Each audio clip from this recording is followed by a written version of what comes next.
अस्सलाम वालेकुम everyone, welcome to my YouTube channel mister Amir medico. आज आप पढ़ने जा रहे हैं अपर रेस्पिरेटरी ट्रैक की most common infection known as laryngitis. इस वीडियो के अंदर हम लेरेंजाइटिस की definition, clinical manifestation, pathogen, diagnosis, treatment और प्रिवेंशन करेंगे। तो लेरेंजाइटिस होता है क्या? लेरेंजाइटिस दो वर्ड से मिलकर बनता है, लैरिंग और जाइटिस।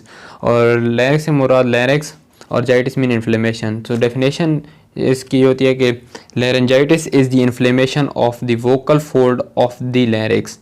ये वोकल फोल्ड क्या होते हैं और लैरिंक्स क्या होता है, ये इसको एक्सप्लेन करने के लिए मैं आपको इसका डायग्राम दिखाऊंगा।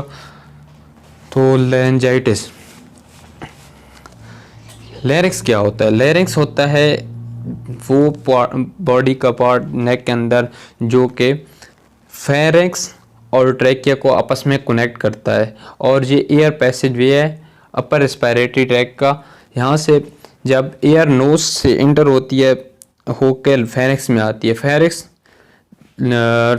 बोथ फूड और एयर के लिए कॉमन वे होता है, जहाँ से फेरिंक्स से पास होकर एयर ग्लोटिस इंटर होकर आपके लैरिंक्स के अंदर इंटर होती है और लैरिंक्स से होकर ट्रैकिया के अंदर जाती है। तो जो लैरिंक्स का ऊपर का हिस्सा है पार्ट है एपिग्लोटिस। एपिग्लोटिस इसको प्रोटेक्ट करता है फूड की एंट्री ट्रैकिया के अंदर। और जहाँ पे आप ट्रैकिया की बिल्कुल बैक साइड पे है एसोफेगस। एसोफेगस है फूड वे, जहाँ से फूड एंटर होता है स्टोमक के अंदर, और एसोफेगस स्टोमक के अंदर फूड लेके जाता है। और ये जो एपिग्लोटिस है ये कार्टिलेज होती है जो कि ट्रैकिया को प्रोटेक्ट करती है फूड की एंट्री से। इसके अंदर जब आप कोई चीज़ स्वॉलो करते हैं तो ये यहाँ पे क्लोज हो जाता है और फूड को पाथ वे प्रोवाइड होता है टुवर्ड द एसोफेगस। और जब आप सांस लेते हैं तो ये एपिग्लोटिस ऑटोमेटिकली खुद ओपन हो जाता है, और जहाँ एयर एंटर होती है ट्रैकिया के अंदर लैरिंक्स से पास होकर ट्रैकिया के अंदर जाती है। और ये इसका लैरिंक्स का लिटरल व्यू है। तो जो इसका सुपीरियर व्यू और पोस्टीरियर साइड व्यू है ये कुछ इस तरह से नज़र आता है। यहाँ पे ये एपिग्लोटिस है और ये सुपीरियर व्यू को जब आप उसकी लैरिंजियोस्कोपी करते हैं तो आपको इस तरह का स्ट्रक्चर नज़र आएंगे। ये हैं फोकल कॉर्ड, ये मेम्ब्रेनियस स्ट्रक्चर होते हैं और ये स्पीकिंग में मूव करते हैं। जो बंदा बोलता है तो ये बोथ स्ट्रक्चर मूव करते हैं, और इन्हीं की वजह से वॉइस इसको वॉइस लैरिंक्स को वॉइस बॉक्स भी कहा जाता है। और ये इसके पोस्टीरियर साइड पे होता है एसोफेगस जो कि फूड का पाथवे है। ठीक है, तो इसके आगे इसकी आती हैं लेरेंजाइटिस की क्लिनिकल मैनिफेस्टेशन। लेरेंजाइटिस की क्लिनिकल मैनिफेस्टेशन में जो सबसे मेन क्लिनिकल मैनिफेस्टेशन है वो हॉर्नेस ऑफ द साउंड, आवाज़ भारी हो जाती है, या कुछ ऐसे केस होते हैं जिनके अंदर सीवियर केस हो जाते हैं लेरेंजाइटिस का, तो पेशेंट बिल्कुल बोल ही नहीं सकता। इनएबिलिटी टू स्पीक है एफोनिया, और इस कंडीशन को कहते हैं एफोनिया। एफोनिया मीन अनएबल टू स्पीक। और कुछ और सिम्टम है जिनके अंदर सोर थ्रोट, पेशेंट को पेन होती है गले के अंदर, ड्राई कफ होती है या ड्राई थ्रोट फील होती है पेशेंट को।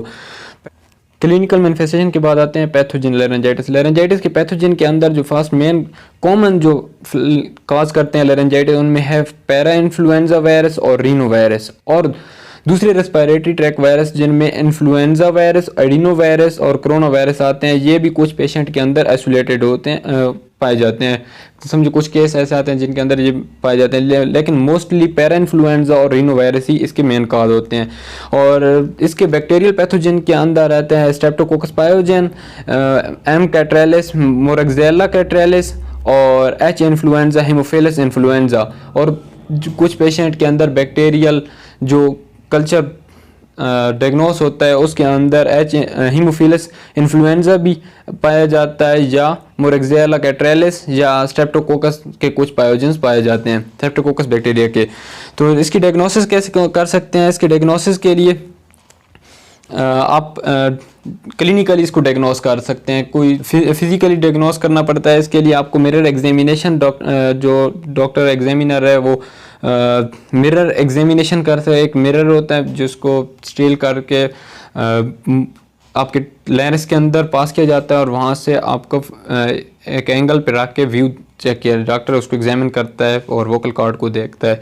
और इसकी लेरेंगियोस्कोपी भी कर सकते हैं। लेरेंगियोस्कोपी एक इंस्ट्रूमेंट के थ्रू फाइबर ट्यूब होती है जिसके थ्रू इमेज देखा जा सकता है पेशेंट का, और कुछ इस तरह का इमेज शो होता है लाइक इस तरह। और इसके बाद स्टेथोस्कोपी भी की जा सकती है और कल्चर। हाँ, पेशेंट के जो इन्फ्लेमेटेड वोकल कॉर्ड होते हैं, जो रेड वोकल कॉर्ड है, इनमें से सैंपल लेके उस से जान लेके उनको कल्चर के अंदर ग्रो कराया जाता है और फिर डायग्नोस किया जाता है कि कौन सा ऑर्गेनिज्म ये जाम लेरेंजाइटिस कॉज कर रहा है। तो ये ग्राम नेगेटिव भी हो सकता है और ग्राम पॉजिटिव कल्चर भी आपका आ सकता है। तो ट्रीटमेंट में सबसे पहले इन्फ्लेमेशन को कम करने के लिए जो चीज़ें दी जाती हैं वो कॉर्टिकोस्टेरॉइड दिए जाते हैं ताकि पेशेंट के जो वोकल कॉर्ड की इन्फ्लेमेशन है वो उनमें कमी आ जाए। इसके लिए कॉर्टिकोस्टेरॉइड दिए जाते हैं पेशेंट को, या उसको ट्रीटमेंट में हाइड्रेशन की जाती है। पेशेंट डिहाइड्रेटेड होता है तो उसकी हाइड्रेशन की जाती है। हाइड्रेशन में उसको पेशेंट को फॉर्म फ्लूइड दिए जाते हैं ग्रेगल विद सॉल्ट वाटर, या उसके लिए कोई ख़ास इंपॉर्टेंट एंटीबायोटिक्स नहीं है। और पेशेंट को पेन रिलीवर के तौर पर नेप्रोजिन दी जा सकती है, इब्रूफिन दी जा सकती है, एसिटामाइनोफिन दी जा सकती है। और प्रिवेंशन के अंदर इसके कोई मेन का पैरा इन्फ्लुएंजा और रीनो वायरस के लिए कोई ख़ास वैक्सीन वगैरह नहीं है, नो वैक्सीन। और कुछ केसेस के अंदर पेशेंट को हीमोफिलस इन्फ्लुएंजा बी टाइप और इन्फ्लुएंजा वायरस की वैक्सीन लगाई जाती है, लेकिन इसका कोई भी ख़ास एविडेंस नहीं है कि ये कारआमद हैं या नहीं है।